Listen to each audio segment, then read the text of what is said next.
How did just 4 people manage to steal $100 million worth of jewelry from a Paris museum using only a few power tools and a blowtorch? They bypassed high security measures with alarms blaring while watchmen ignored all the red flags. But the $100 million question also remains why the guards froze, even though the thief were not armed. And finally, a detailed timeline on how the police managed to capture the suspects in just 48 hours, all in the video ahead. Here is the detailed timeline of how it happened. 9:30 a.m. The arrival. Paris awoke under a calm October sun. The River Seine sparkled against the limestone arches of the Louvre, the city's heartbeat steady, ordinary, peaceful. Then from the corner of Quai François Mitterrand, a white utility truck rolled to a quiet stop. 4 men stepped out, faces hidden beneath masks, orange safety vests catching the light.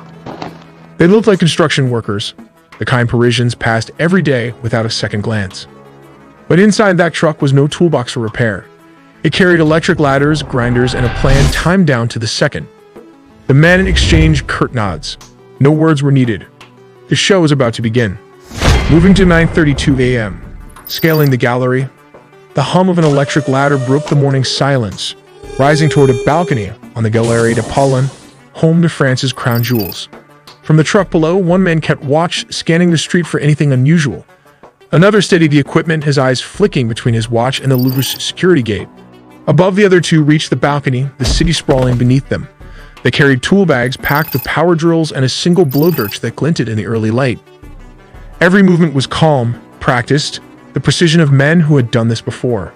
9:34 a.m. Breaking in, the grinder screamed against the reinforced window glass, a harsh metallic wail swallowed by the hum of Paris traffic. The thieves pressed a thermal blanket over the sensors, masking their intrusion. Inside the control room, a red warning light flashed. A guard sighed, muttering under his breath about another false alarm from the week's renovations. He silenced it. He realized that mistake minutes later, too late. 9:36 in the morning. Inside the Apollo Gallery, the thieves stepped into gold. The Galerie d'Apollon shimmered like a cathedral of light, every inch coated in splendor. Sunlight crept through the broken pane, scattering across jeweled crowns and sapphire necklaces, the legacy of Napoleon and Empress Eugenie. They didn't admire. They knew their targets. 2 display cases. 2 centuries of French history. The grinder roared again, glass shattered. Emeralds, diamonds, and royal tiaras disappeared into black canvas bags. They moved quickly, ignoring everything else. They were ghosts, efficient, silent, and gone. 9:37 a.m. Security response. From the Mona Lisa Gallery, museum staff heard the alarms. "It's here," that a child cried. Visitors stopped mid-step, their reflections flickering in the marble floors. The guards rushed forward, but as they reached the gallery, they froze. I don't know why they froze, but this has to be training. 2 masked men stood there, power tools in hand, sparks still glowing off metal. The thieves didn't shout or threaten.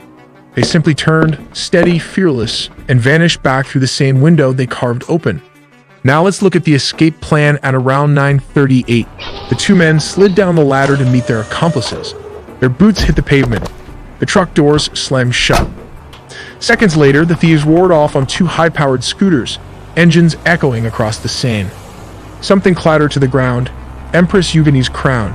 It cracked against the cobblestones, scattering pearls across the street. They didn't stop. By the time museum security reached the riverbank, the scooters were gone. 2 dark blurs melting into the heart of Paris. 9:39 a.m. Police alerted, sirens erupted across the city as barricades rose. They hear that the helicopters took flight. But the thieves, whoever they were, had melted into the morning traffic. Paris moved on as if nothing had happened, unaware that 8 royal jewels worth over $100 million had vanished into the underworld. The Louvre fell silent. Inside, the shattered display cases caught the light like broken mirrors, reflecting not just a theft, but a challenge. To the police, to history, to France itself. But the $100 million question remains: how did the thieves manage to pull off such a daring robbery while the police and museum guards stood frozen, and more importantly, who were they?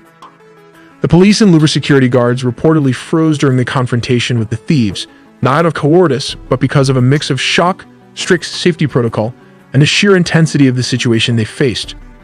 When the alarm first sounded and the guards rushed into the Galerie d'Apollon, most of them assumed it was another false trigger. There had already been several maintenance-related alarm incidents earlier that week. But as they turned the corner, they didn't see technicians. They saw masked men surrounded by noise, sparks, and flashing lights. Grinders screamed through glass while alarms wailed across the hall. The combination of sound, motion, and disbelief pinned the guards in place for a moment too long. As one Louvre employee told Le Monde, it wasn't fear, it was disbelief. The brain just couldn't process what was happening in front of us. The thieves had no firearms, but they made their tools look like weapons. Wielding angle grinders and blowtorches, they created a wall of heat, sound, and aggression. When a few guards stepped forward, the robbers turned toward them with spinning blades in hand, forcing them to retreat. According to a leaked internal report, the guards backed down as per protocol, knowing that the tools could cause serious harm even without bullets. Under France's cultural security policy, Louvre guards are civilian contractors, not police officers. They are explicitly trained never to engage aggressive intruders when visitors could be harmed. Their first duty is evacuation, not confrontation.